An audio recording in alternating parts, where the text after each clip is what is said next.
of Acorn. The case of Acorn is sort of an antecedent of what Ryan Revenator was explaining concerning Flint and later on Detroit. Deindustrialization, a very early example of deindustrialization actually, because Acorn was very well known during the 50s and early 60s as the wheel town. They had like enormous wheel factories that apparently went bankrupt at the beginning of the 60s. So that the whole town and the whole area was bankrupt.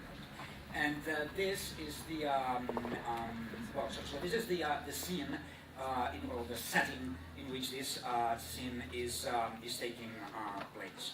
My point here is that while traditional pop culture is about well, certainly about industrial development, but also about spectacular settings and about spaces of contemplation and enjoyment of viewing and listening to.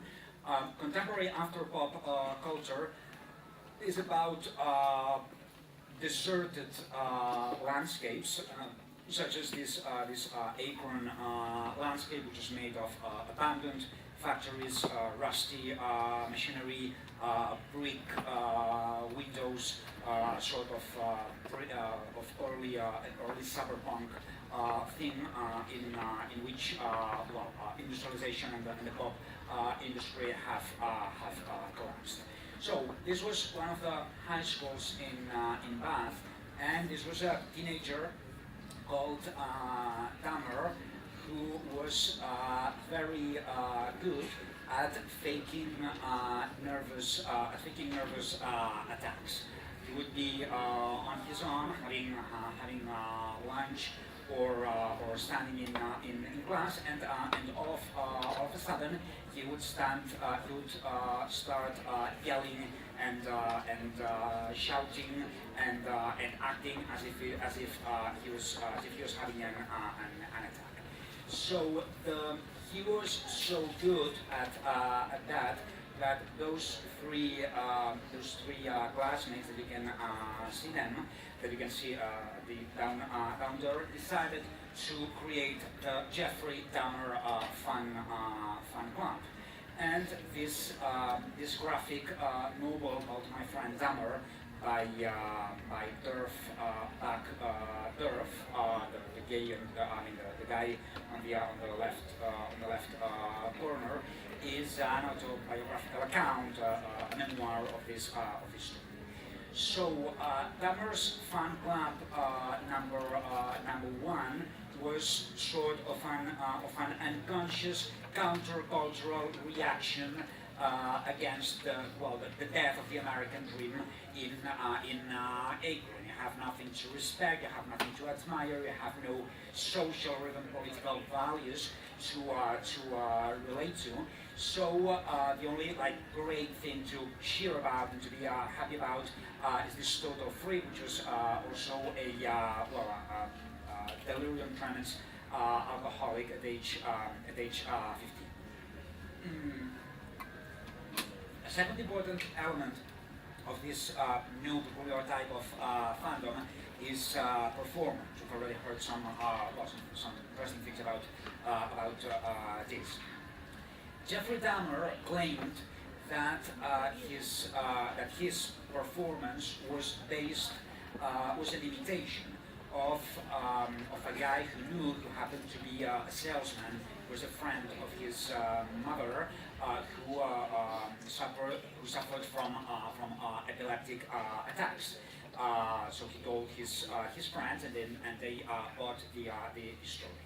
But ultimately, Durf discovered that Dahmer's mother also suffered from an extremely violent psychological sickness that gave him very strong epileptic attacks that left her virtually exhausted.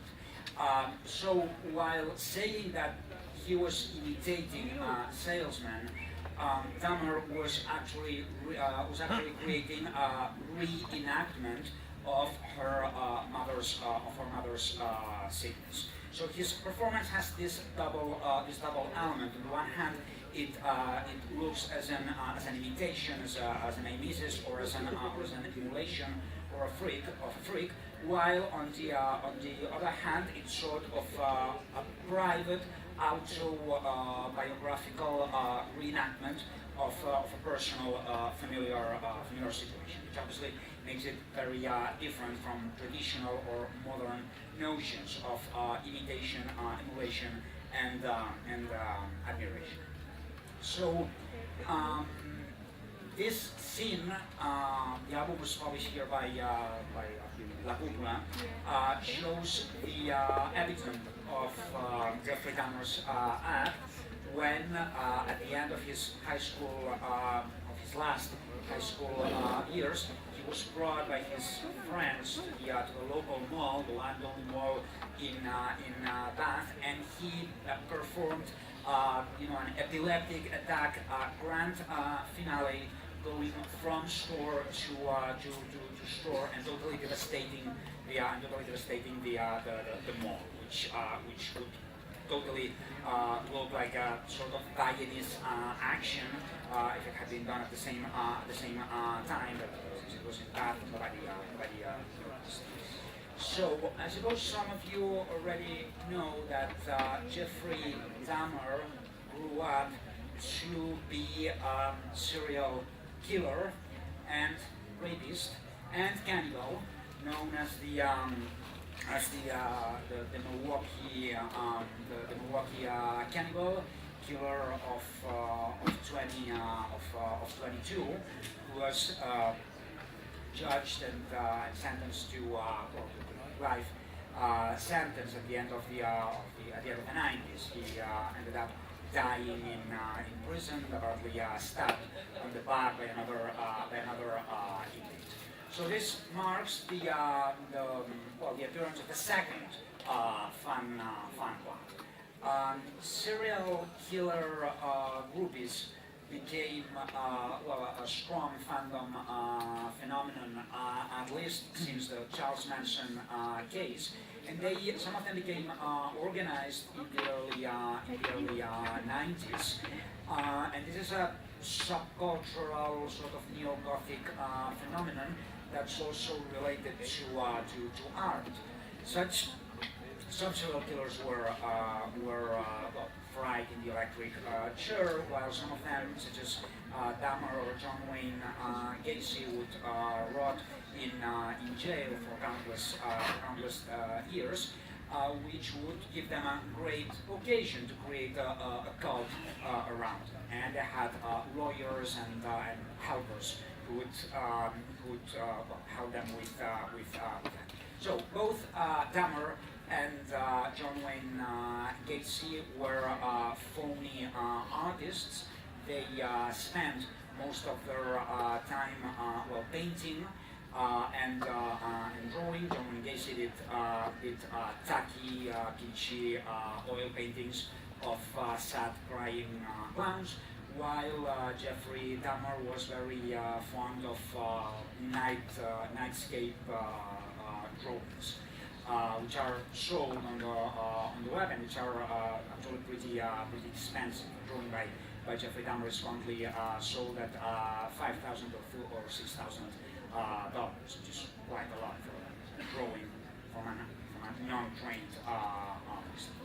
So this is an image taken from the news of the world, which is a great source for mainstream cultural phenomena, which is an autobiographical story about Karen Rasmussen, who was Jeffrey Dahmer's groupie. I mean, she never actually had the occasion of being intimate with him, but she kept sending him letters and marriage proposals, and she posed as Dahmer's almost wife out of prison. So Dahmer's fan club number 2 also works as an unconscious self-criticism of the position of the female fan of the groupie, who creates an impossible situation in which she sort of pretends to have feelings of well, sexual arousal and admiration for a killer turned pop star, thus questioning another of the key moral feelings that used to be that used to structure the experience of pop culture, that is compassion. So it's also a critique of admiration, compassion, and some other noble feelings, as Adam Smith would. So summing up, the third and last Dahmer's fan club represents still another step and still another step away from 20th century stardom. It's about becoming a fan of a relative of a serial killer. Now, this new trend of fandom began shortly after Dahmer's killing, when his father, Lionel Dahmer, came out with an autobiographical book, unsurprisingly called Raising a Serial Killer, 400 self-exculpatory Augustinian pages in which Mr. Dahmer was trying to convince us that it wasn't his fault, that he did his very best, that it is hard enough to be a parent, and nobody can tell.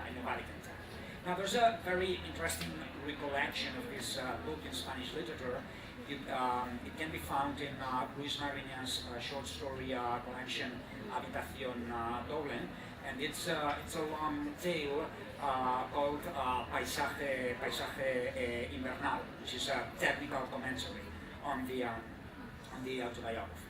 So Luis Mariñas' point is that this situation, the situation with his son, allowed Mr. Lionel Dahmer to make sort of a fallen star of himself, thus creating a tragic or semi-tragic spectacle out of the figure of the father. That is a sort of spectacularization of parenting, in which the do's and don'ts of raising a kid and the practical difficulties of parenting are presented in an almost heroic way. As in, I did all my very best, but I couldn't help this from which gives a completely new approach to, say, self-help books about parenting.